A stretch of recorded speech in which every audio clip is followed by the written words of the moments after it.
โอ้ร้านมาเอ๊ะเชอะ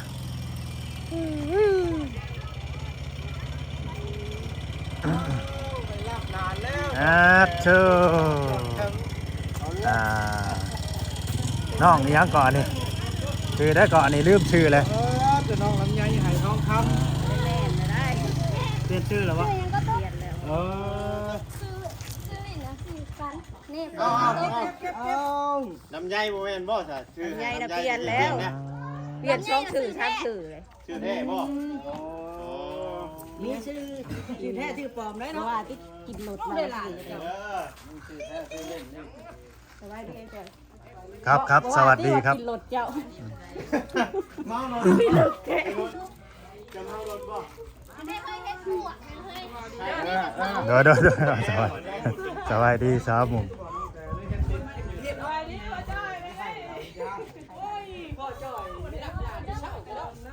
เมารถเมาซะ เอาแล้วบาทนี่เนี่ยได้เนี่ยได้บาทนี่มาบ้านนอนดักลากอยู่บาทนี่ เมื่อยบ่ามาฮอดแล้ว น้องตุ๊ก มันซาเล้งกับเมาวันนี้ เมารถเพิ่นว่า ว่าเราจะได้ เมารถชาเด้งทาง ของบทโทษ เวลาไปเอา บ้านเราไปเอาซะ เราเลยทับตาย อ้าว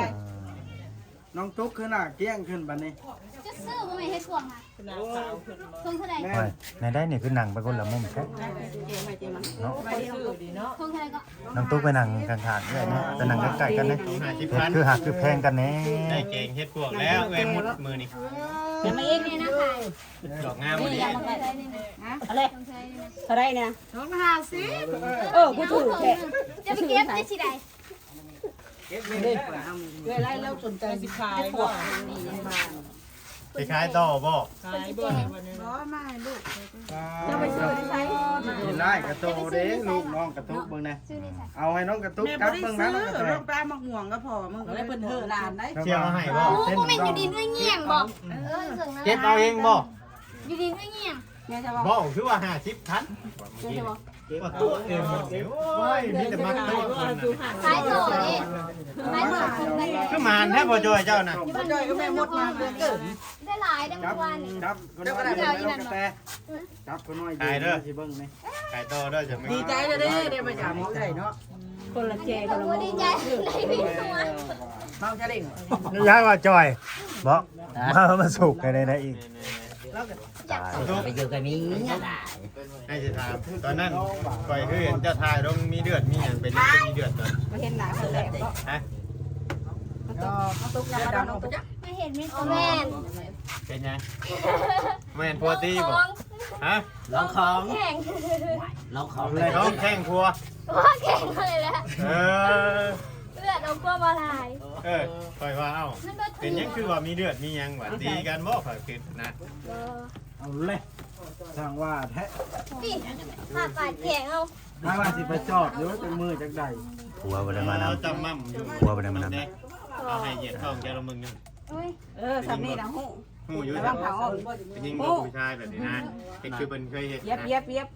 บ่เหยียด สองตีนผู้ อย่า ชาย ท้องป่างด้วย เหยี ฮะ ยดสองตีน สองตีนนะผู้ชายบอก สองตีนนี่อันนี้ผู้หญิงบ่ จัก ผู้หญิงทำสองตีนนะเป็นผู้หญิง จังเอาเกี่ยว ทำอย่างนี้เล เป็น ย ผู้หญิงทำสองตีน ใน นะ ห้องชู เอ้าคำเหยียบสองตีนนี่ เอา เป็น หรอ ผู้หญิง วะ จักเลยสัก ฮะ เป็นเขา เอานะเอานะเดี่ยวตีนเดี่ยวได้มึง ทีเดียวเรายิงบอก อนุให้เหยียบ ว่ามันเป็นน้ำเด็กน้อยเด็กน้อยเฮามาอู้ ลูกผู้ชายก็เหยียบตีนเดียวเหยียบซองผู้ชายแหละเขาเหยียบตีนเดียวเขาหมายตาไว้ โอ้คือเลยคือไปเลย จะตาตุ้ยแล้วเนาะ เคลียร์กันบ่ คนน้อยเดี๋ยวนี้ แจ็คเดือนแล้วตุ๊ก นี่ จะเหลือเดือนมื่ออื่น ฮอด4 เดือนเลย ใช่นาภูมิอย่าง เสื้อเพิ่มไปแรงขอดเป็นอย่างนี้ล่ะเสื้อแม่ยังไม่แรงเลยนะ ตุ๊กแม่นี่รีบบอกว่ามานอน มันนอนพี่บอกตุ๊กไม่ต้องให้มึงอ่ะมีผู้มาส่งบอก ผู้ส่งมาตุ๊กอีตัวน้องฮะเด้ ที่ไหนวันว่าวิ่งผู้มาส่ง เอาไห่เอาไห่ โอ้ยมาพี่น้ามานั่งว่าพี่น้าเดียวนี่นะพี่นั่งว่าน้ำลูกโอ้ เอาไห่ได้หรือกันลูกซีได้มาดิ อ่ะ นี่นะมันนั่งกลางเลยจ้ะเราขึ้นกลางมันยังเห็น เอานั่งกลางด้วยก็แล้วกัน มานั่งน้ำลูกน้ำเต้าอันนี้เป็นไดขอเชิญ เขาได้ดิเขาเศร้าเลยได้ แยกกันแยกนี้เด้ อ่า บ่ปล่อยผมเข้าเอาผมขอเข้านะ มีซอกมันละโอ้ยเราอยู่ที่ อ่ะพอจอยมีเรื่องยังสิเว้าสู่พังกับเว้าบาดนี้ แม่นแม่นเอา ไปสิถามยังก็ถามเพิ่นเนาะตรงไหนนี่คือกำลังเว้า เพิ่น อยู่ บ่อยากให้เอามาบ่เพิ่นเว้าในไร คันมาระบบกราฟบอกให้เอามา เจ้าเบิ่งตาแล้วก็หู้แล้ว เมื่อแล้วให้เมื่อแต่น้องตุ๊กคือว่าลูกแล้วบ่ให้เอาเมื่อ เอา พ่อแม่เขานอกไปแช่เขาแจกกันมันบ่แม่นแนวแล้วเพิ่นลูกมันยังกินนุ่มอยู่ ให้เอาลูกนะมาพี่ บ่ให้เอาหลานนะมา เนาะ เอาเลยอันเมื่อเลยเมื่อแต่น้องตุ๊กว่าเมื่อเลยบ่ต้องมาเลย เออ เอาเลย เอาแล้ว เอาให้ก็ตัดตูดตะโปให้จังคืน เราเอาแบบนี้ ให้นะน่ะแล้วพาน้อง ไอ้ ตุ๊ก เฮาอยากมาเอาให้ลูกป้าไว้อยู่นอกกันนั่งให้งอนแล้ว อืม บัดนี้เนี่ยเพิ่นสิให้เมื่อบ่คือบ่ให้เมื่อเดียวนี่ นี่แล้วน้องตุ๊กเราไปหาพ่อบ้าน อืม พ่อบอกเพิ่นว่าสิมาเอาน้องตุ๊กกับร้านนี่เมื่อลินน้ำเอื้อยน้ำป้าเขาอ่ะ อืม มาดินชั่วคราวซื่อๆเนาะ เป็นแนวใดแล้วว่าคือประมาณเพิ่นบ่ให้เอาลานเมื่อ อืม โยแล้วว่าก็เอาเมื่อแล้วแล้วว่าแนวเขาก็จะเล่นน้ำกันล่ะ เมื่อเด่นในชื่อเนาะ ใส่แล้วเพลงอะนะลานเฮงอลิสาเนาะ ปอดขึ้นเมื่อก็ไป ก็ไปนำดอก ปุ๊บ นำ ปุ๊บไปเตะ2 โมงแล้ว ฟังแล้วน้ำตาค่อยซึมเพิ่นก็เว้าว่าเอาเมื่อเพิ่นเว้า ซึ่งเฮง เอาเมื่อมื้อแรงก็เอามาดอก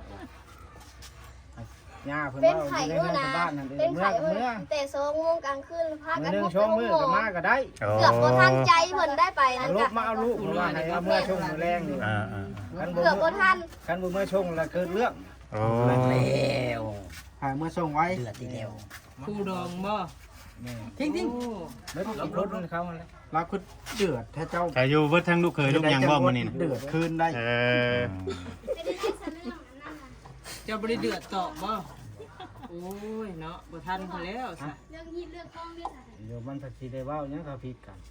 เอาพิจารณาเราต้องได้ว่าแล้วมื้ออื่นก็เป็นเดือน7แล้วมื้อนัดเดือน6ค่ะ เว้าได้หมู่เขาบ่เว้านำครับ เอาพี่กันก่อนวันนั้น แม่เขาผิดกันมาลึงสิไผสิเว้าเป็น แม่นแม่นแม่น ไผก็เป็นผู้ผิดกันนี่เขาเองนะบ่หรือเจ้ากับเขาบ่แล้วเขาต้องทุกข์ ตุกกับผัวบ่ เขาผิดกันคืนนี่พุก ก็ผิดกันตั้งแต่คืนนี้ อื พิด ม กันแต่เมื่อคืนดูเฮาก็บ่ปากนำเฮาก็ ผิดกันเรื่องไหนน้องตุ๊ก เรายังบ่เว้าเฮาก็ปิ้นหน้านี้เฮาก็ย่างไป เอาเล ย่าง ย ออกนอกไปหาซื้อเขากินแล้วก่อน อืม ไปกินข้าวอยู่ข้างนอกเลย เดือดอีนี้ เดือนนี้เนาะ ยังไม่กินเขาเลยแต่เช้ามา เอ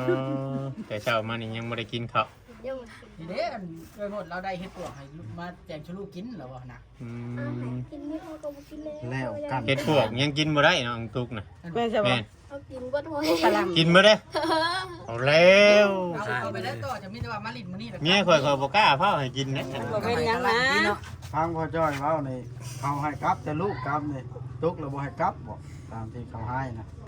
ชีวิตเขาว่าบ่ให้กลับเขาให้คืน เขาบ่ให้คือ ใช่บ่แม่นเขามานำเอาได้บ่ฮะบ่แม่นเนาะโอ้ย เขาว่า ตกใจไปเลยสร้าง เขา โต๊ะ นำมาเอาวะ เขาบอกมาว่า อยากน เขา อน บ่ให้นะบ่ให้กับอยากนอนก็นอนเขาคนเดียวน อนเลยแหละลูกก็มานำกับผู้จากเมื่อก็นอนเอาเลย เอาลูกกับแม่คือสิเอาให้ลูกเมื่อให้แม่อยู่นอน สิเป็นบ่เมื่อแล้วลูกก็ได้ เออ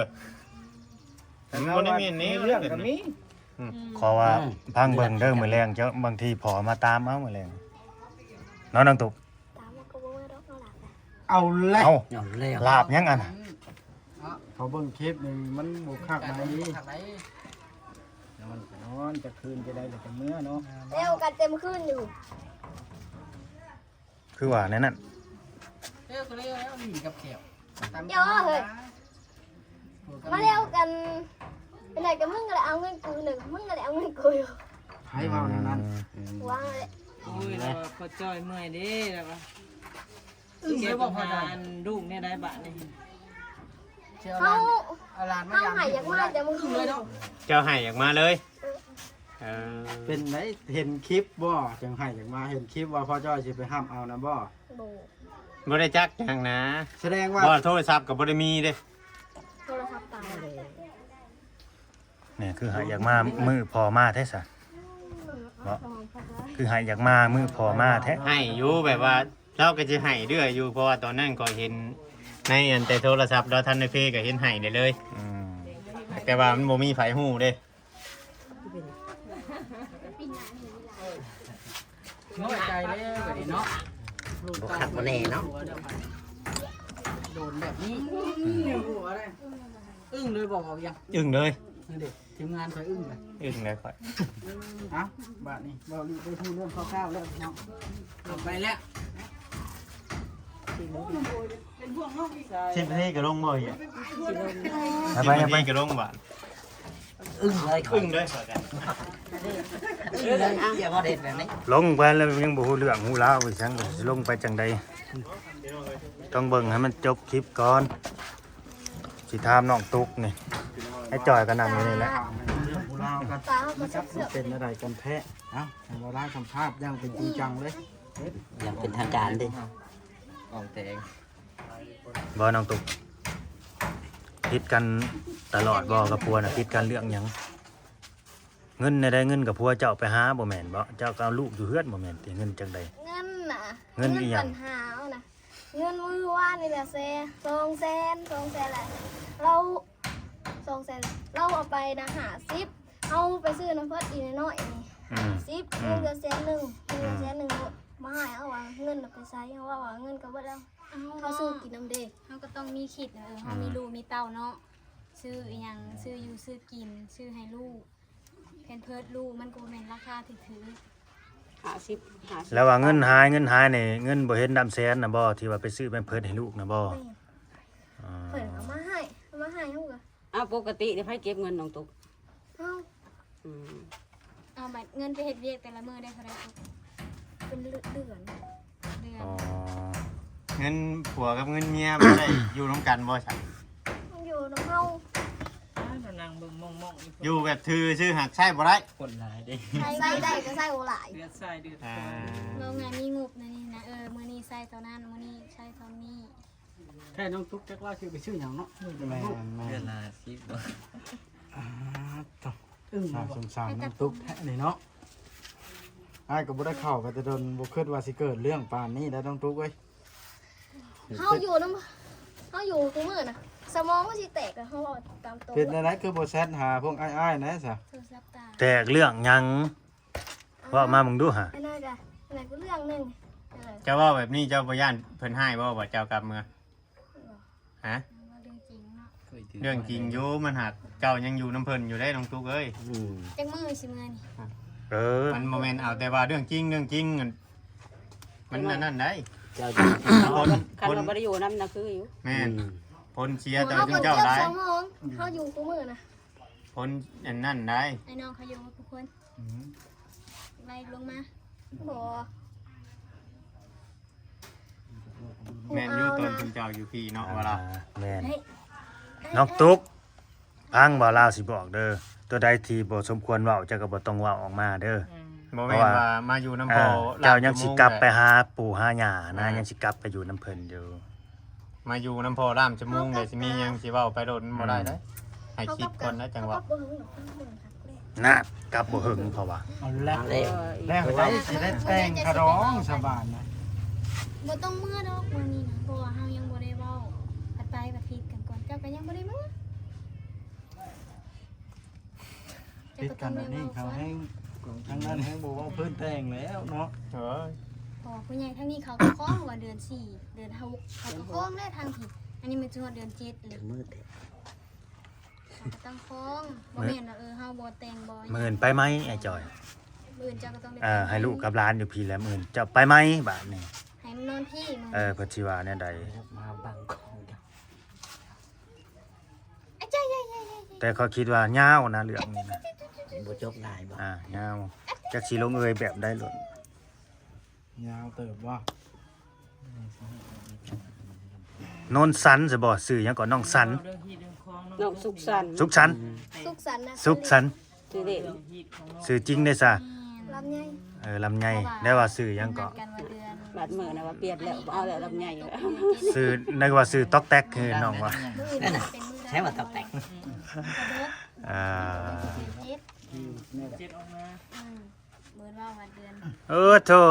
พ่อใหญ่อุ้มหลานห้วย คอบิดแท้ เอาหมอนเอาเนี่ยผ่าห้องเนี่ย มาได้นั่นมาปีนหัวทั้งนี้ น้าน้องเต้ไปชูแม่นะบน เสือน้องเสือลูกไปได้มาบ่เสือเบ็ดเพชรค่ะมื้อนั้นว่าสิซื้อยันเลย เว้อฮะน้องตุ๊ก ว่า เงินน่ะเท่าใดเงินในกำมือน่ะเอามาเท่าใดอันน่ะ มาบ่นะ ไผเอาให้เงิน50น่ะ เงินน้อยแหละ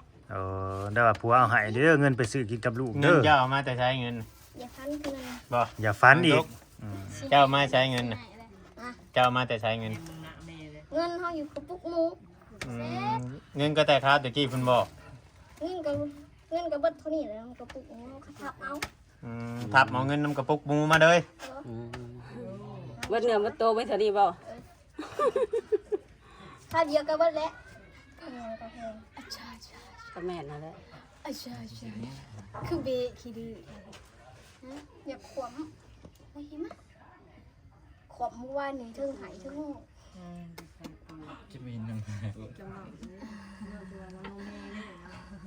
ยายออกไปอยู่แล้วบ่ตู้น่ะเฮ็ดแล้วบ่ อยู่ใส่แต่อยู่เพื่อนบ่เลยว่าอยู่คือตุกหน่อยตุกหน่อย ตุกน้อยอันเก่านะบางตุกอืม เขียนโมหัวเนาะ ตุกน้อยอันเก่า บ่บอสคือหน้าแดงเนาะ อ้าวฮ้อนให้เฮ็ดได้ใช่ เป็นคนขาวได้ ฮ้อนก็อากาศแบบนี้แหละ มันก็เปลี่ยนเลยเนาะอีหยังเลย นั่นดิคนน้อยเบิ่งค่อยล่ะ คือเคยเห็นเนาะว่าผู้นี้บ่จักพาเฮาไปได้เหรอ มีแต่เจ้าไปผู้เดียวบ่เมื่อเช้าเจ้าบ่ได้เอาหลานไปนำบ่มีแต่ลอยไป เอาลาบไป ล่าง ยิง ได้ สิก ล่าง เต็ก กับเมื่อบ้าน ไป มันบ่ได้กระติกแล้วไปแต่ละเทื่อคำเฮาสิไปเว้าเวียกแบบนี้ต้องเอา ต้อง ผู้ เอาอันนั้นไปนำ นั่นไปนำ มื้อได้เรามา เจ้าสิเว้าเขาก็บ่ฟังได้สำว่านั่นอยู่ใช้คือกัน จะไปแต่เจ้าแน่เท่านั้นแหละ เพ้อๆนี่พ่อนี่เขาฮอดบ่ได้ให้ไปผู้มีแต่แต่งแต่ลามไป มื้อ21เนาะ ไป2เท่านะบ่มื้อเช้าน่ะเอากูเว้ย คอยก็เห็นก็เห็นละนี่ เนี่ยปกติแต่ละเทื่อนี่โอ้ยเจ้า เนาะ พ่อ มีแต่เขาจะ นี่ แตก บ่ได้นั่นได้ของแนวแต่มือไปมือคอเขาก็ต้องมีรามมีเจ้าโคตรลุงตาอยู่แล้ว ตุ๊กฮู้อยู่บ่ว่าพ่อสิไปรับมาเล่นมาเนี่ยฮู้ล่วงหน้าบ่ ไปได้2คน เขาพากันนอนนอน เราเว้าได้คำหนึงการนั้นก็จะเว้าเพิ่น เห็นไหม แล้วปุ๊บเอา เราก็มีอันนั้นเนาะ คนเห็นดีป่ะ เอาไรคนน้อยใช่ไหมเบิ่งกระดักกระดอให้ เนาะให้เราเห็นคนเปลี่ยนมุมใหม่ดูฮะอะไรอย่างง่วงมาหากล้องเลย เออ โอ้ยก็จะเบียร์พวกนี้ ซัมซิมุนเนาะ ทางสิมน800องศา ตั้งเราเนมแบบนั้นได้เหรอ แม่แบบนั้น อ้าพี่บ่ ให้น้องเต้นะอุ๊บ ใส่เสียขันจัดในคนนี้นะจับหัวจับ อ๋อได้ถือ แข่งแล้วเนาะ จึกจักเลย คอแข่งเนาะ โอ้ยอยู่พุ่นซ้ำเขาสิอุ้มนะเขาไปตัวนั่นเขาก็อุ้มไปทั่วเลยเนาะ ตาบาบีบ่ดูอยู่เนาะ มึงจะส่งกับเขาออกเสือมา เพราะว่าเสื้อผ้าบ่ได้มาเปลี่ยน โอเคเบิ่งบรรยากาศข้างนอกให้ก่อนพี่น้องเอ้ยเนาะภาพข้างหลังอันนี้นี่สิประมาณนี้เนาะโอ้สถานการณ์บ่อยากโอเคเท่าใดทางน้องเว้านี่